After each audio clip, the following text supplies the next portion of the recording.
I'm going to be taking a sabbatical during the second semester of the school year. So I'm going to use this opportunity to tell you a little bit about what I plan to be doing then and how this all came together. And I'll also explain a little bit first about what a sabbatical is and what McDonald's and the Ten Commandments have in common.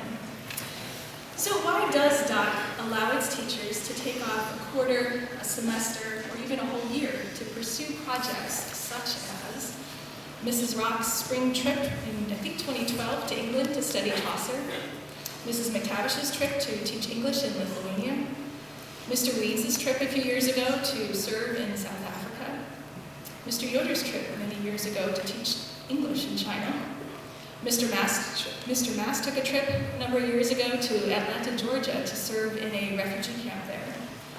Mr. Bush's trip recently to go to Palestine and Israel, Mr. Jeff Hackman's trip to go to Albania just a few years ago, just to name a few of the exciting things that your faculty have been doing. Well, the term sabbatical is derived from the biblical Sabbath, which serves a God-given human need for rest and restoration. The seventh day of the week, the Sabbath day, is described in the fourth commandment. Remember the Sabbath day by keeping it holy.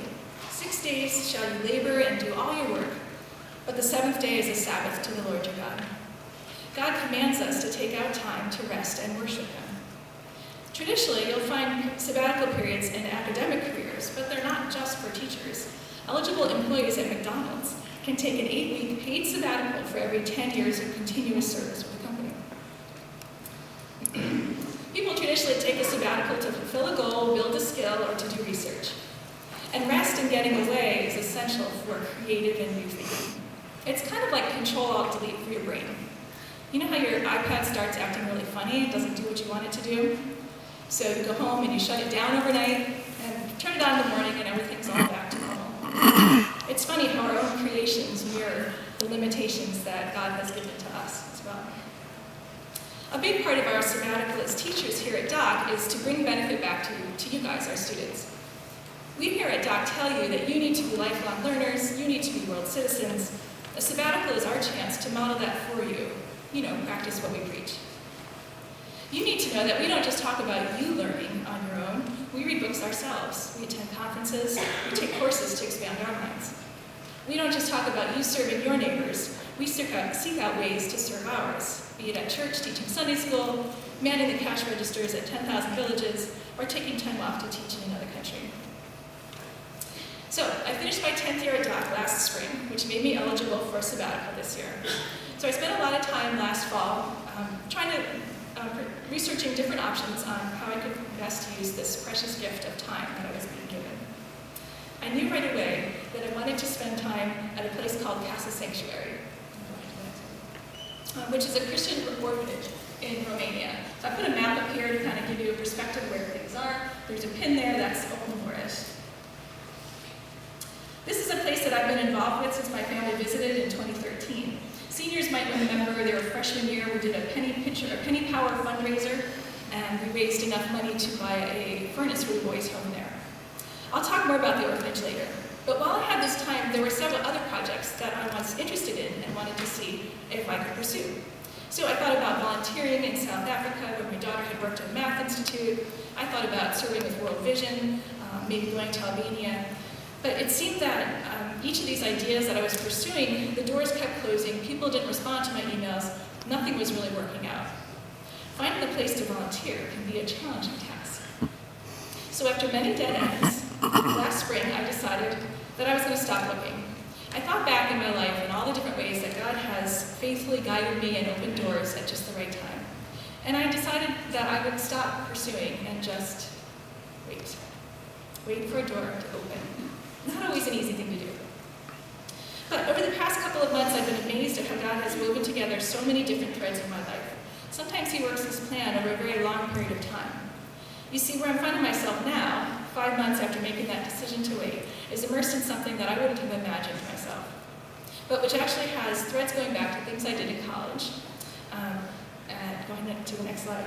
And I actually remember a sermon I heard probably back in 1985 at this church, Park Street Church in Boston. It was a British author named John Stott, and I remember him exhorting us to live light and just be ready to go, because God sometimes sometimes surprises us.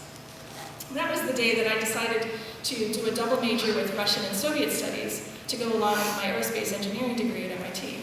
This was the 1980s. Go ahead to the next slide. It was the Cold War, and Europe was kind of broken up into Western and Eastern Europe. Eastern Europe was dominated by the Soviet Union, USSR, up there on the map.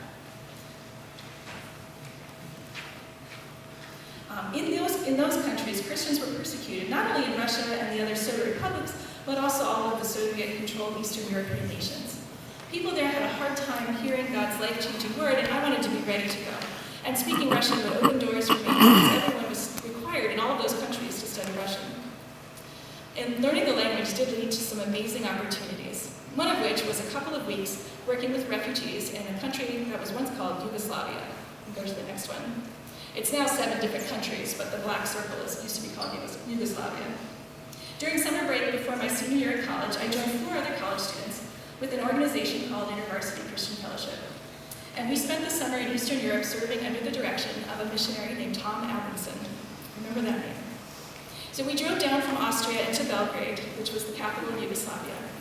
Yugoslavia was one of the more free of the Eastern Bloc nations, a place where if people could get to it, they could apply for asylum to the West, US, Canada, etc. So people would come in from Romania and Bulgaria, those were more of the closed countries, and as well as places like Iran and Turkey. Go ahead to the next one.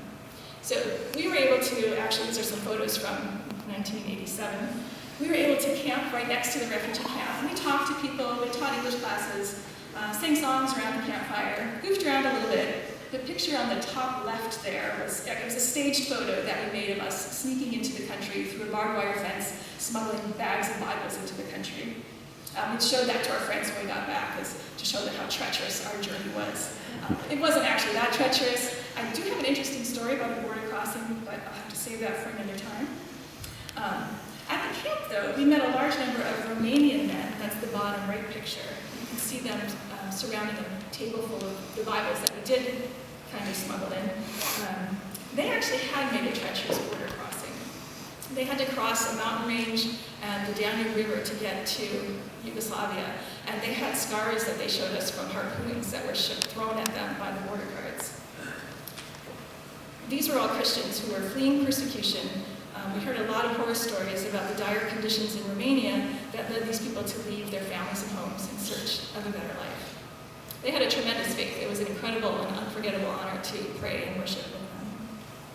But then after the summer, I returned home, finished my senior year, graduated, got my engineering job, worked, got married, had babies, quit my engineering job, take care of the kids.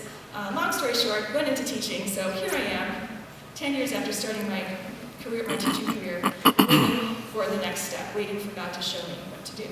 Waiting. In the meantime, of course, it was summer and I wasn't idle. I don't like being idle very long. So something I had been involved with last fall is an initiative called Solve at MIT. Solve sends out occasional updates on their mission, which is to use technology for good to change the world. They posed an online challenge saying, what can we do to help refugees and to help them to continue their education, specifically with technology? I realized then I didn't know a whole lot about refugees these days and all of the current worldwide crises. It's changed a bit since the 1980s. So I did a lot of research, and along the way I came across this video, which really nicely summarizes, go to the next slide, summarizes some of the facts and figures.